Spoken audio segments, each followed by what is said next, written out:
Halo semua, selamat datang di channel YouTube saya. Semoga kalian selalu diberikan kesehatan dan nikmat yang melimpah dimanapun kalian berada. Di pembahasan kali ini saya akan membahas tokoh sejarah, yaitu seorang raja yang banyak menundukkan banyak wilayah di sekitar kekaisarannya. Di bawah kepemimpinannya atas semua pasukan, beliau menjadi ahli strategi dan komandan yang tak terkalahkan di berbagai pertempuran. Bahkan sejarah ini banyak dipelajari dan diterapkan oleh beberapa ahli di zaman modern. Bagaimanakah kisah sepak terjangnya? Mari kita mulai masuk ke inti ceritanya. Ini adalah cerita tentang Alexander III dari Makedonia. Beliau lebih dikenal sebagai Alexander Agung, adalah seorang raja dari kerajaan Yunani kuno dari Makedonia.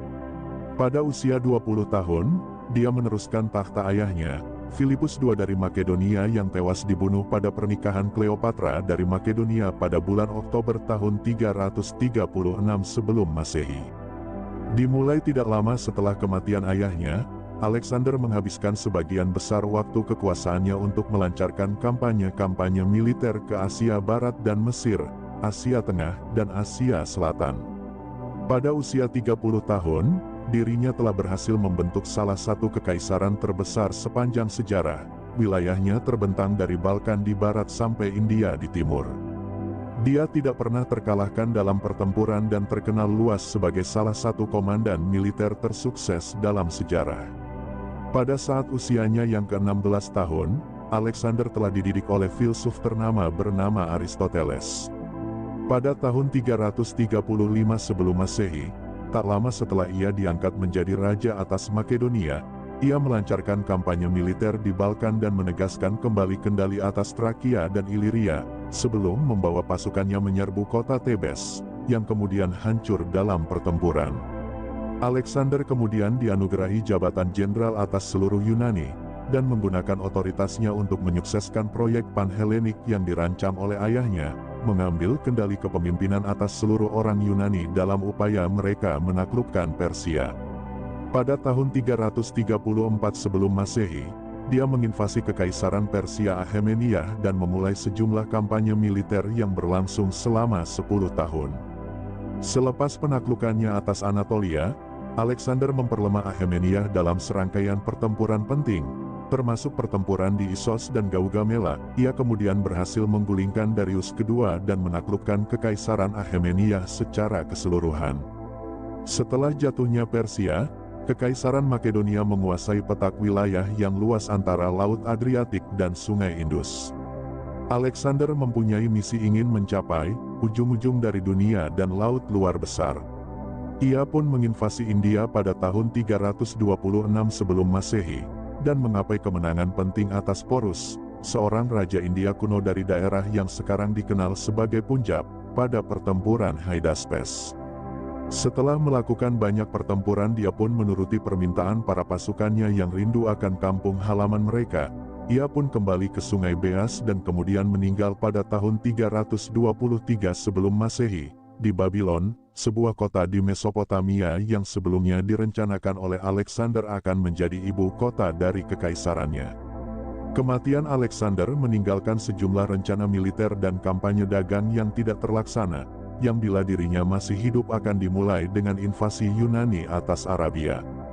Dalam beberapa tahun setelah kematiannya, sejumlah perang sipil pecah di berbagai daerah di Kekaisaran Makedonia, yang pada akhirnya berujung pada disintegrasi di tangan para Diadokoi. Dengan kematiannya yang menandai dimulainya periode Helenistik, warisan Alexander mencakup pembauran budaya dan sinkretisme yang ditimbulkan oleh penaklukan-penaklukan yang dilakukan olehnya, seperti budaya Yunani dan Yudaisme Helenistik. Dia mendirikan lebih dari 20 kota yang memakai namanya, dengan yang paling menonjol adalah kota Alexandria di Mesir. Penyebaran budaya Yunani yang ditimbulkan dari ekspansi koloni Yunani oleh Alexander menimbulkan dominasi luar biasa peradaban Helenistik yang pengaruhnya mencapai timur jauh dari anak benua India. Periode Helenistik berkembang melalui Kekaisaran Romawi menjadi budaya barat modern, bahasa Yunani menjadi lingua franca wilayah tersebut dan merupakan bahasa utama Kekaisaran Bizantium sampai runtuhnya pada pertengahan abad ke-15 Masehi.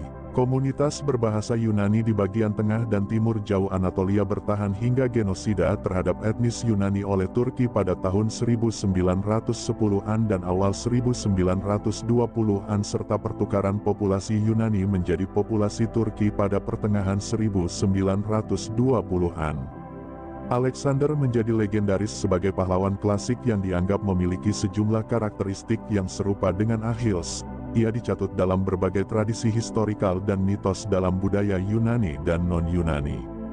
Capaian militernya dan keberhasilannya yang berulang-ulang dalam berbagai pertempuran yang dianggap belum pernah diperoleh orang lain sebelumnya, telah membuat Alexander menjadi tolak ukur perbandingan oleh banyak pemimpin militer, dan taktik-taktik Alexander terus menjadi subjek studi yang signifikan di akademisi militer di seluruh dunia.